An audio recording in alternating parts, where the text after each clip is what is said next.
Yeah, it is. It certainly is a big contrast. The La Honda house, or the that acreage came from. That was the first house that I bought when we moved to California back in '88. And I found that house in La Honda, which has sitting on a 6-acre lot in a redwood forest, which is kind of a unique place on Earth. We spend one night a week there, usually Saturday night. Um, Try to do that every week as best we can. I like to draw a distinction between the beginning of a week and the end of a week, because when you work a lot, I think it's important to have sort of habits that remind you that time is going on and you need to stay balanced. At night you hear nothing. It's dead silence. It's just a different place, and I love going there. The house is pretty similar to when we bought it in terms of its basic construction. I've replaced every socket and light and repainted it entirely a couple times. I've redone almost all of the deck in the last 15 years or so, kind of working my way around the house, starting in the front, working to the back. I'm now building an extension to go off into the woods a little bit to put the new hot tub on. This deck needed rebuilding, and so I've been refurbishing it, getting it ready for the hot tub. I like to build things. I like to build machines. I like to build electronics. I like to build houses, things out of wood that have a beginning and an end, hopefully. I know how to use almost all machine tools. I know how to use all carpentry tools. I can do woodworking and cabinetry if I have to. Other hobbies, I read pretty voraciously. I've always got 4 or 5 books going at one time. I can't read just one. I get along into one, and then I like to pick up another one and keep several going at one time, usually about different things, but almost all genres, except probably romance. I don't read romance novels. But I've always loved taking things apart. I mean, the instant I look at something, the first thing I think about is, how does it work? And I know how most things work at this point. I've worked in almost every technology known to man, and I have a very good idea how many things work. And if I don't, then I like taking it apart and figuring it out. We have a product line that treats various dermal afflictions with intense pulse light, a very bright lamp flash, and then we filter it carefully to put the right color light and the right intensity of light and the right length of time of light onto the skin to do various things. A couple of years ago, we funded a study at Stanford that it's kind of in the field of epigenetics, where you look at whether we could influence what genes are modulated in skin. And in particular, could we influence skin to express gene products that were advantageous for youthful skin, for young skin? We looked at the gene expression in their tissue, both before we did this irradiation and after we did it, and then compared that to the gene expression of the skin in young people. And it very clearly showed that you could influence what happens to the growth and maintenance of skin in its normal functioning. Also fairly clearly demonstrated that in the case of a 40 or 50-year-old, we could maintain the appearance of their skin as viewed by dermatologists and other evaluators. We could maintain the age of their skin 10 years younger than what they actually were chronologically. It's kind of as close to the fountain of youth as we actually have. This treatment, this equipment, this technology helps keep skin younger. I think we found the fountain of youth.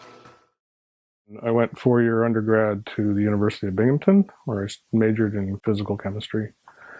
I did undergraduate research projects there under a a mentor, physical chemist named David Deutschman. He was an amazing scientist and certainly was an early inspiration for going into science. My thesis professor, Peter Franken, was close to many of the pioneers in the laser field.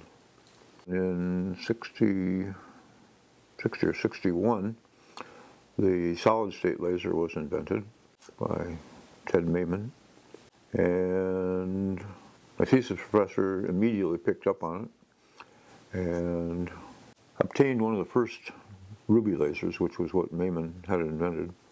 Work was going on with lasers, not in my laboratory, but in the laboratory, in a separate laboratory of my thesis professor, and so I got familiar with it, and then it turned out there was a company to produce the first lasers being formed, and I started consulting for them, and then when I graduated, went to work for them.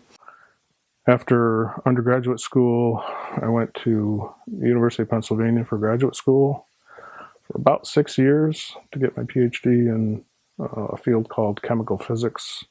I studied fast dynamics in solutions and gases and worked for another amazing guy named Robin Hochstrasser, who's a world-famous chemical physicist. I did mainly research in chemical physics.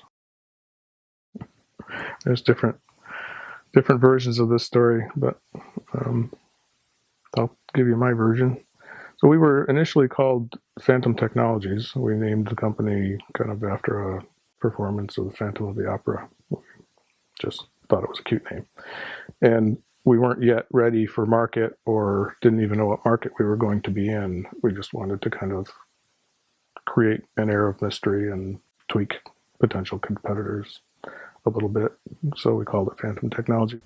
What I heard is they didn't end up going with that name because they didn't want it to sound like a business that would be going away soon, because it's like a phantom. Well, I think they kind of called it Phantom Technology at first because it was sort of not quite a company yet. So it was sort of a phantom thing.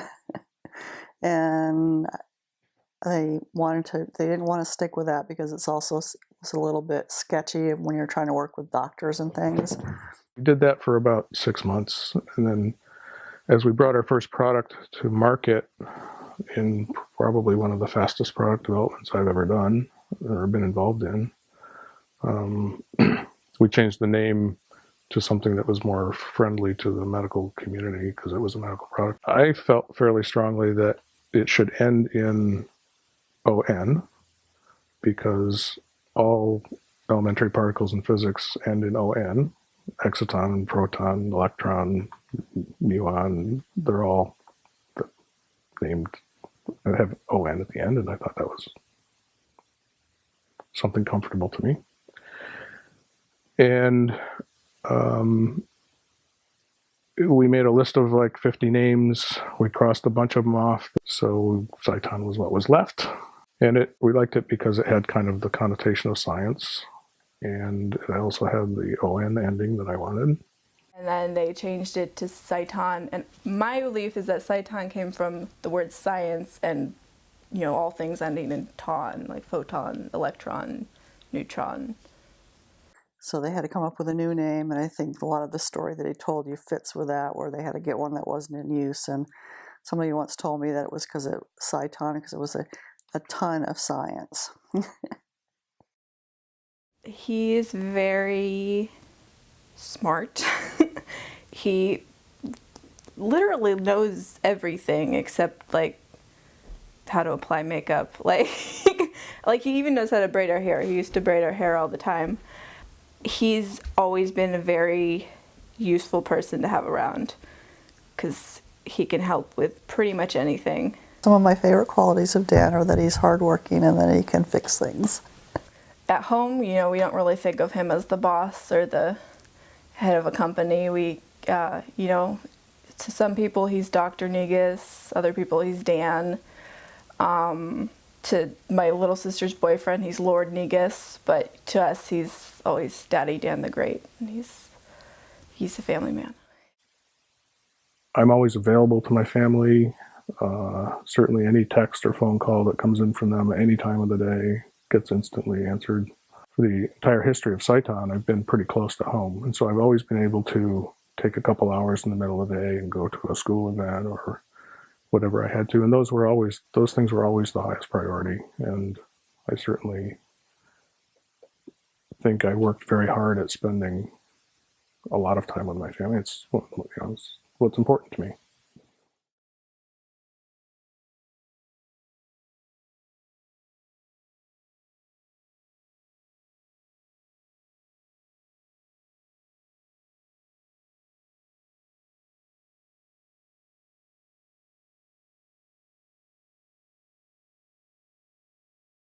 Myself in 5 years. Well, I'll still be working. I have no current plans to retire. It's hard for me to envision retirement. I don't think I probably ever will.